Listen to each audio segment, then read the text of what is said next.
Alright, so now we do the remote. Ready for this? We took the battery out already. Big old 2450 in a big old housing container. You would think is easy to do with one hand, but it's not. You have to get past this little groove right here. So let me put it all back together and I'll show you what I'm doing.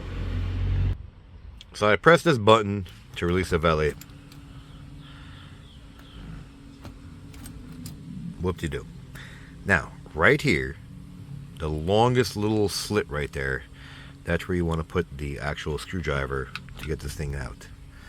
Am I going to do it with one hand? Probably not. But let me try.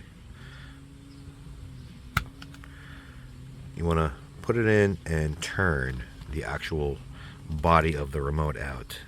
And you're pulling out the backing. Well, actually, can I do it? Can I do it? Let's see.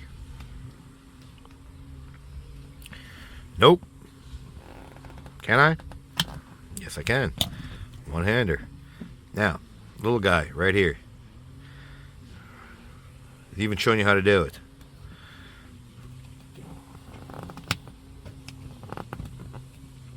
See that? Pull it out. 2450. That's what we need. Now, to put it back, funny enough, you need two hands. Now, why? I don't know. You have to push really hard to push this battery back in. Can I do it with one hand? No way. Look how tough it is. Two hands it is.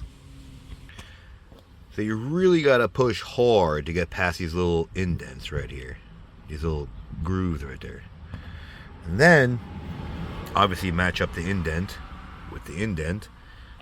And there you go. There you have it. There's your new remote. Battery.